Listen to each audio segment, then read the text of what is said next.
Welcome to my tutorial for Kid Niki. This is for the Game Boy, and this was only released in Japan. The title is a little hard to pronounce, so I'm not even going to try, but it is Kid Niki in Japan. And the game is not, it's more like on the easy to moderate difficulty aside from a few parts. It can definitely be tricky. There's a few parts that can be quite difficult. It took me around an hour and 49 minutes to beat, so it wasn't too difficult. But there are a few tricky parts. One good thing is you can get a lot of extra one-ups between stages. So that and the fact that you have 5 continues before you're forced to start the game over makes a big difference. You know, it makes it very manageable. You just have to really learn how to play a few of the harder parts, and then you should be able to beat the game.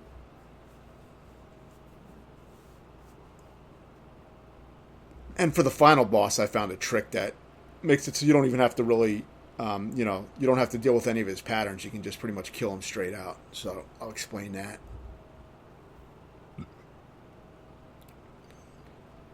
Sometimes you can find one-ups inside of the blocks, so it's good to break them. But there's not a lot of areas where there's one-ups in the blocks. So once you know where they are, there's no need to go crazy with that. At the end of each level, you want to try to collect that floating bee near the staircase. Sometimes it can be very evasive, so you want to be ready to catch it. On the later levels, it kind of floats out of your way, and you got to be careful. Because you don't really want to miss it if you don't know the game that well, because you can get some extra one-ups, which will be helpful on some of the harder parts where you might die a lot. Then after you collect the bee, you'll have a bonus game.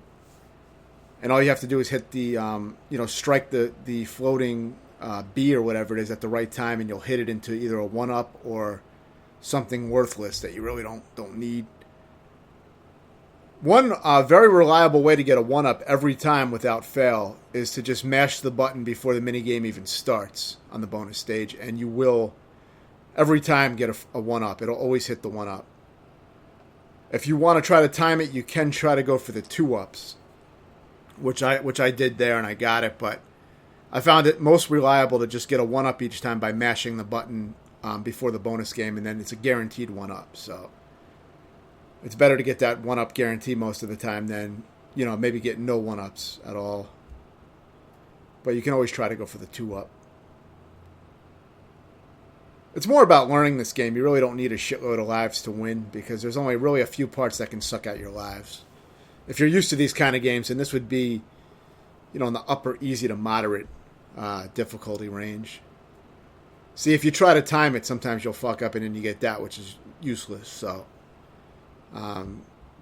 you may want to just go for the guaranteed 1-up by mashing the button immediately.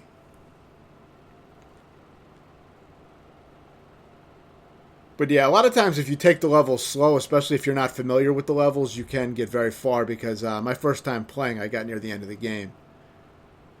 I just didn't, I wasn't able to beat it my first time trying to play through, but I was able to use save and load states beyond that point to practice the rest of the game. So that way I was prepared for the rest. And by my second full attempt, I beat the game. So, you may want to use save and load states to practice a few parts. You see, I edited out deaths. That's why there was that abrupt little edit right there. You do get checkpoints in the levels. There's maybe like 1 checkpoint in each level, maybe sometimes 2, but there's at least 1 checkpoint in each level.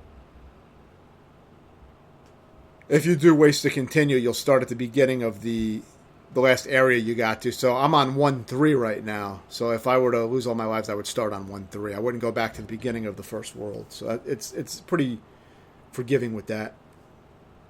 This cat, I'm not sure exactly how to damage it. I think you have to wait for it to bounce a few times before you can even hit it. But once you're able to hit it, you can just beat the shit out of it. See, I was able to hit it like 3 or 4 times in a row. So if you keep mashing, you can get it stuck in place. But it's weird because a lot of times when I hit it, it doesn't do anything. So I think you may have to wait for it to jump around a few times. I'm not 100% sure on that, but like always, I always recommend using save and load states to practice anything to make sure you don't have problems with it later. Because I actually lost a few lives on that fucking cat because I never practiced it during my practice session. So, I was kind of wasteful there. But like I said, the game gives you so many lives and continues that It's just a matter of time before you learn the parts that you need to get through the game. And the last boss is extremely easy if you use the method that I show. Later on, you will have to duck sometimes so that platforms go over your head and you don't get knocked off of the platforms, but you didn't have to do it there. For these, you might as well play it safe, wait for one of the clouds to shoot the bullet and then start moving. That way you don't have any surprises with getting shot while you're trying to jump. I played the game pretty carefully. I didn't try to run through. So, just take your time, wait for the bullet, and then start moving. Obviously, don't stand on top of the cloud. That's not a safe place to stand, so just make sure you're on one of the other areas. And you can kind of just hang out, play it safe, take your time. There is a timer, but it's such a long timer, you're never going to run out of fucking time unless you decide to take a nap or something during the game. So you can just kind of just inch the screen and just, assess everything that's going on. Enemies don't respawn in this game, so if you kill an enemy, it's never coming back. So you can take your time and try to thin out the enemies if you're having trouble with any specific parts. Again, try to collect the bees at the end because those extra 1-ups do help. And if you start mashing now, so you'll get the guaranteed 1-up. You'll always get it. So, that's a pretty useful little tip. Because there's definitely going to be parts that, unless you really practice them a lot, there's parts that really can suck lives. There are some pretty tricky little segments where, even when I beat the game, I didn't really know how to get them consistently. Some of them were very risky. But there's only a few parts like that in the game, so the game as a whole is really, not that difficult. Quite a good game, though. It's solid. It's pretty good. The NES ones were also very good. I played through both of those a while ago. That was before I had recording capabilities, so I don't have those on the channel. I didn't get the ability to record game footage until maybe 2016, so I have accumulated maybe over 500 playthroughs in that time, so I've been hitting the games hard. And a lot of that is a lot of the reason I'm able to beat so many games so fast is because of, using save and load states to practice games very efficiently, in sections, and then put all the parts together and do legit runs. It's really opened up these old games for me, and I've been able to beat a ton of old games doing that, including some very hard ones like Gym Power for the Super Nintendo, which is a ridiculous game.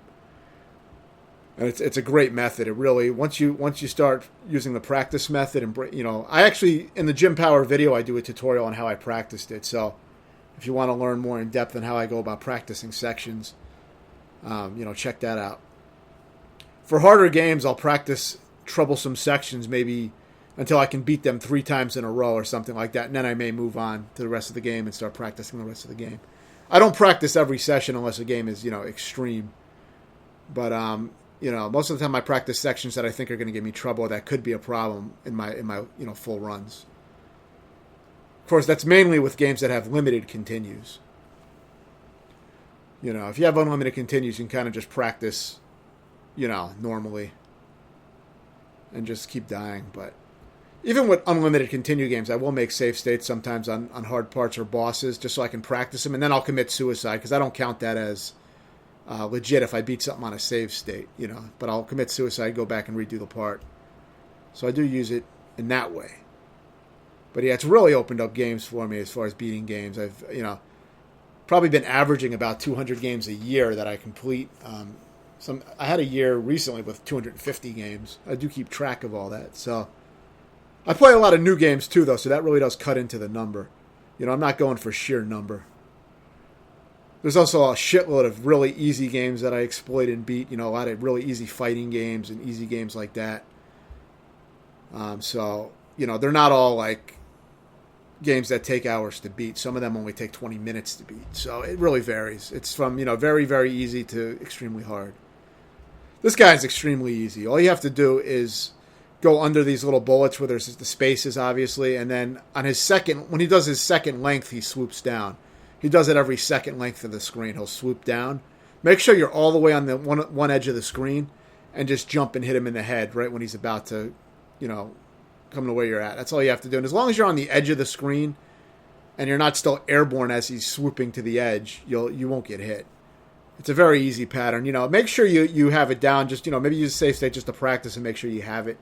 Because you don't want to waste lives on something that easy. I think I died once on that, during my full attempt. So, you can fuck it up, but it's really, really easy.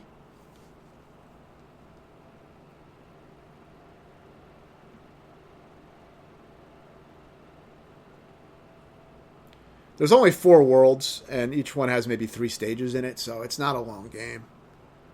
But now it does start to get more tricky, and we're going to eventually have... This is a tricky part. For this part, you have to time it so that the platform is completely retracted when you're falling, and the 2 bullets have already passed from the snake, and then you got to move really fucking fast. The reason you want to drop down while the platform is retracted is because you want to land on it as it's extending again. You want, as you're falling, it should be extending again. Kind of hard to explain, but there's a specific timing, and that could take some practice. And for this, you do get invincibility, which would allow you to run through and get really far, but you could get held up in that area trying to duck down and jump up into that gap with those platforms retracting. It could be difficult to get in there. The main challenge so far in this level is that snake with that retracting platform. I lost a lot of lives on that, which is not shown because this is edited. If you want to see my full run, it's 36 minutes. So you can check that and you can see all the parts I fucked up on. That's not an easy part. There's definitely some tricky parts like that in the game that can suck lives. But like you said, most of the game, as you can see, is not really that, challenging. If you take your time, take it slow. Now we're going to have enemies coming up that are going to be very annoying. It's easy to understand and deal with if you're paying attention, but there's enemies that appear in these blocks. You'll see these little raccoon guys come out. See? And they'll come out of certain blocks. They always come out of the same blocks, but if you're not paying attention and you're just breaking blocks, they will kill you. So you'll see me spending more times on the blocks than I normally would because I'm mashing the attack button just to make sure that if they do appear, they will die if you're mashing the attack button. They won't get through that. It's pretty much impossible for them to get through it. But you do have to be paying a little bit of attention because if you're just breaking the blocks and not thinking about it, they can catch you off guard. Now for these rotating platforms, you want to jump on the rotating platform when it's in the position right before the position you want, because you want it to move as you're airborne to the position that you're trying to get it to. The position you usually want those to be in is usually you want them to be lying horizontal so you can land on the spinning platform, But you can land on them when they're vertical too. You just have a more narrow space to land on. You just got to be ready to jump off of them immediately. Pretty basic. So you may want to kill this snail just to get him out of here. This part's a little tricky. You want to jump up in the peak where that curvature is in that ceiling, because those spikes will kill you. So you kind of want to jump up in where that indentation kind of goes upward. You want to jump up into that indentation and land on the platform, then duck, I believe. Make sure you clear out all the bats. Just take your time, clear out all the bats before you move forward because they will kill you easily. And as you might be able to notice, the floating bee starts to get more evasive to grab at the end of the staircase, so you want to be ready to jump and grab them immediately. And if you're mashing the button, of course, you'll get that guaranteed 1-up. So I recommend doing it that way to be more reliable with getting them. This is the same type of thing. You want to land on the platforms, as they're about to transition. It is a little tricky to jump up in this top right gap for some reason. It doesn't always work. For this, you want to jump down right as the bullet passes under your feet. It's a very specific timing, the way I do it. And it is tricky, so you want to do it like that because then you can land and smack the snake immediately, get it out of there. The snake always shoots 2 bullets, and then there's a slight pause. And that's your time to attack. So remember that the snake shoots the bullets in sets of 2. And then pauses a little bit. So that'll be your, that's when you want to attack them. For this, just stand here. They can't hit you. Just stand on this ledge and just smack them all. You really don't need to go up on those spinning platforms and waste your energy on that. Just make sure you get those snakes, killed immediately. Because they're very dangerous if they fire. It can be very dangerous. Make sure you clear out the bats and then just wait here. As long as you wait patiently. Now, for these platforms, all you have to do is duck on them and you'll never die. So just take your time and wait for them to line up so you can walk down off into the next one. You got to wait for the other platform to be below the one you're on, and then you can walk. Kill one of the snakes and then jump up immediately. Otherwise, you'll easily get killed. It's kind of specific. And then I try to get this snake stuck. Sometimes you can get them stuck in the middle with the disappearing blocks. If not, you can have a dangerous situation here, which could easily result in death. But if you are going to drop down and try to smack the snake, then wait for him to fire his 2 bullets first, and then drop down and try to get the hit in. But it's really not an ideal situation. I'm sure it's probably a safer way to do this part. But I did end up getting it. Now we have another very easy boss fight. All you have to do is smack these things he drops, jump over him, and smack him in the back of the head. And that's it. Now, unfortunately, you can't rapidly hit him and just destroy him like I do with the final boss and the cat. But, all you got to do is just jump over him and hit him. It's a super easy boss. Very basic. You don't even have to time hitting those things. You just mash the button. And you will destroy them all.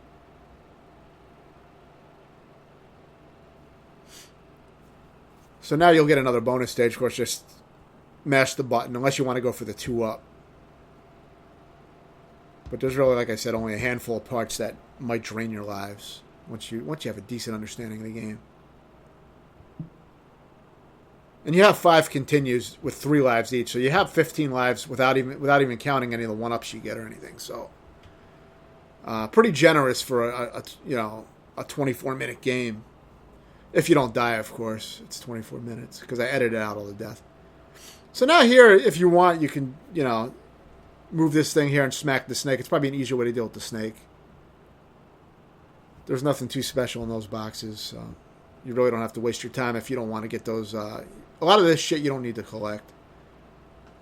If I knew where the 1-ups were, I probably would have just smacked all the boxes with the 1-ups. There's only a few of them in the game. I probably would have just got those. So yeah, this is a checkpoint with these moving platforms. That's why it's edited like that. Whenever you see a jump in the editing, it usually means it's a checkpoint. So if you do lose a life, you will start on those platforms. But if you lose a continue, you'll start at the beginning of this area, which is not that far back. But so yeah, these parts get a little tricky.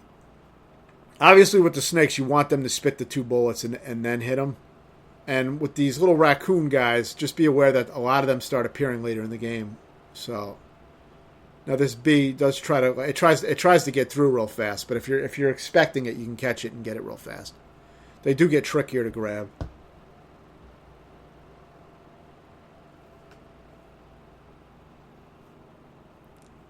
The main annoyance is going to be certain dense areas with a lot of fucking enemies where it's kind of hard to maneuver through. But I didn't really master those areas, but I will try to explain it. This is really just a regular playthrough that I did, and I'm just adding commentary over it. This wasn't designed as a tutorial or anything. I do have a few videos where I've actually beaten old games that I already beat years ago, and I did it with the intention of making a tutorial. So I use save and load states to refine my performance and sometimes beat bosses without damage and things like that so that I could give a better tutorial. So I do have a few videos like that. It's something I was experimenting with doing to make, just to make tutorials. Because I wasn't concerned with beating the game legit anymore because I already beat it, years ago. So I did a few of them like Splatterhouse 2 for Genesis, Ninja Gaiden 1 and 2 for NES. There's a decent amount. Castlevania for NES. Actually, Castlevania for NES, I think I just did the Grim Reaper with no damage. And with just the throwing cross, with a single throw. But that the whole run wasn't super refined or anything. But the Reaper was. But some of the other ones, I refined them a lot more. So yeah, for that part, that's one of the hardest parts. You want to land on that platform, which is hard to do, and you got to smack away the enemies as they're coming at you while you're on the platform. And then when you're on the platform, you have to wait till the platform, goes up and then smack the snake before moving on. You don't want to try to go on into that area without killing both snakes. Or at least you kill one snake first, then you can get up there. Then you got to kill the other snake once you're already up on the ledge. Now for this, you can get throwing stars and just take this guy out from far. I recommend killing him before moving on. It's easy to get jammed up in that area for some reason, so break that block and then jump up on that roof. And then you can ignore these enemies down here. They're not going to be able to do anything. That is one of the hardest parts in the game, though, that area with the platform and the snakes and all the guys coming in. You might want to practice that with save and load states to get a good method for that. The main thing, as I said, is to get on that floating platform and make sure you kill all the guys that jump and charge at you while you're on the platform that goes up and down. Once you do that, you can kind of take your time and wait for an opening to take out the snake. And then you can get up on the next area that you have to be in and deal with the other snake. So this is the final stage of the game. And this one's really not that hard. And the boss, you can pretty much skip all its patterns and kill it immediately. So I'll show you how to do that. This part's tricky if you go down in that bottom area with those snakes. It's very hard. I recommend skipping the snakes and staying on the top area. Now, when you get on that platform, you do have to duck so that the other thing goes over you. The other platform goes over you. Then you can stand up and jump up to the other platform.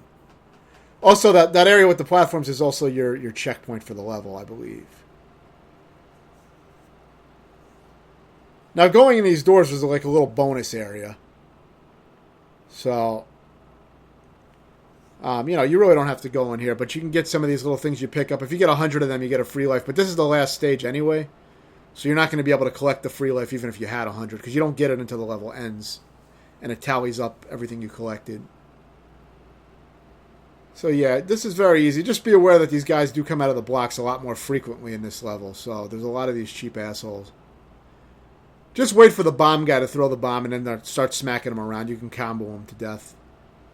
For this snake, I like to throw a Chinese star at him and then move forward. So the guy got in the way and blocked the shot, but see, I come down here, throw the star, and kill the snake. Then I'll move forward. Otherwise, it's dangerous to try to jump in there. And actually, now you have the boss, which is extremely easy with the technique I found. Have your back to this little house here, and just jump and smack his head, jump and smack his head, and just do it in a rhythm. If you don't do it, fast enough, obviously, he will hit you with something, but you do have, it's not super strict. It's a pretty easy timing to get down. Just jump, smack him in the head, jump, smack him in the head, jump, smack him in the head, and just do that until he's dead. And just position yourself, as you saw me positioned. I mean, you can be closer to him if you want, but I think that's a little bit more risky. Like, if something does come out, it may hit you because he throws shit. So I think it's safer. I found it safer when I practiced it. I beat it a bunch of times in practice, and I had my back against that house.